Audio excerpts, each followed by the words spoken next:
puissant comme un amant, presque irrésistible et autant vertigineuse, de nature à nous conduire vers l'abîme de la déperdition, de nature à compromettre les chances de l'émergence de notre pays, le Cameroun, c'est bien celui de la corruption. Oui, vous l'aurez sans doute compris, la corruption touche tous les secteurs de la société. Tout en nous épargnant de la définition de la corruption, de peur de nous éterniser sur cette notion et d'éviter également les débats qui se posent sur l'auto de la corruption, nous allons tout simplement d'abord montrer le dispositif ou alors l'arsenal répressif mis en place par l'État et aussi institutionnel pour lutter contre le phénomène de la corruption. Car il faut le rappeler, entre 1998 et 1999, le Cameroun a été à 2 reprises classé comme le pays le plus corrompu au monde.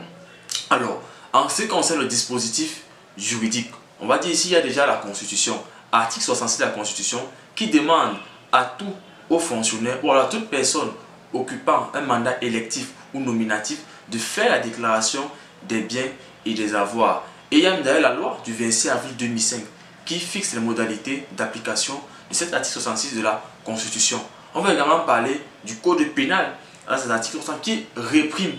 la corruption, qu'elle soit passive ou bien active. Sur le plan international, le Cameroun a ratifié de nombreuses conventions, au rang desquelles la Convention des Nations Unies sur la lutte contre la corruption, dite Convention de Mérida, ratifiée par le Cameroun le 21 avril 2003. Et également la Convention de l'Union africaine sur la prévention et la lutte contre la corruption, ratifiée le 14 décembre 2004.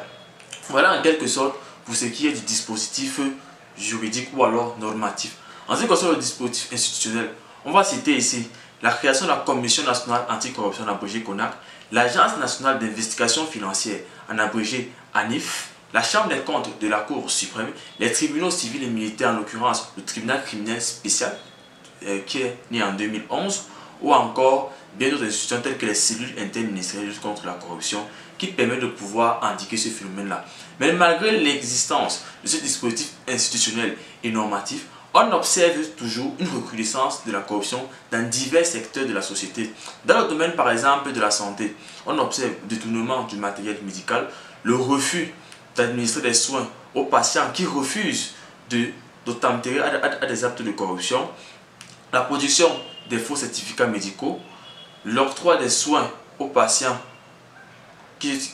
contre des soins qui sont supposés être gratuits. Dans le domaine du sport, on sait que le sport, autrefois, qui était le domaine vecteur des valeurs d'olympisme, du culte de l'effort et du travail bien fait, est aujourd'hui devenu le laboratoire du mercenariat, du dopage, de la falsification des arts, surtout pendant les Jeux de FENASCO. Dans le domaine de l'éducation, on observe déjà à l'entrée dans l'établissement ou alors dans les grandes écoles au Cameroun que cela est conditionné par des critères peu objectifs. Des gens monnaient pour avoir accès à des grandes écoles. On observe dans les établissements scolaires des parents qui n'ont plus honte d'aller voir des surveillants mais des professeurs pour qu'on octroie des bonnes notes à leurs enfants. On va également parler des notes sexuellement transmissibles où des jeunes filles sont prêtes à donner leur corps en contrepartie des notes pour pouvoir accéder en classe supérieure. Dans le domaine du transport, la corruption se mesure au nombre des hécatombes sur nos routes, au nombre des accidents, le non-respect du code de la route, les dépassements ou la vétusté des véhicules ne sont plus sanctionnés du fait des usagers qui décident de monnayer en contrepartie de la tolérance des agents publics véreux et irresponsables et inconscients des conséquences que cela a sur notre devenir, sur la nation de notre pays. Donc la corruption concerne donc presque tous les secteurs, autant le sport, l'éducation, la santé, l'administration ou que sais-je encore. Il est donc plus que jamais urgent pour tous les segments de la société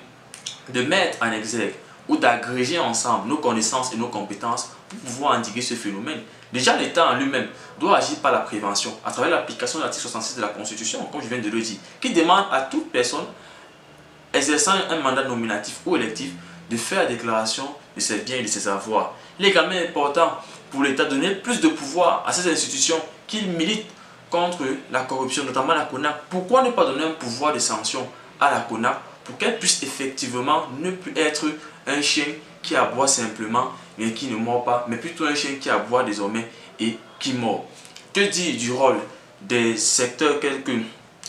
la société civile qui doivent faire ensemble une coalition pour davantage sensibiliser et aussi faire des propositions à l'État dans le but d'endiguer ce phénomène de corruption. La famille également n'est pas en reste, en ce sens que c'est à partir de là qu'on transmet les valeurs d'honnêteté, d'intégrité, les valeurs du culte de l'effort et du travail bien fait. Également, on doit valoriser nos modèles constructifs, à savoir des personnes comme Samuel Eto'o, Roger Mila, Joël Embiid, Françoise Bango, Manu Dibango, Francis Bébé, qui ont en commun, n'est-ce pas, le culte de l'effort, le travail bien fait et qui ont toujours eu,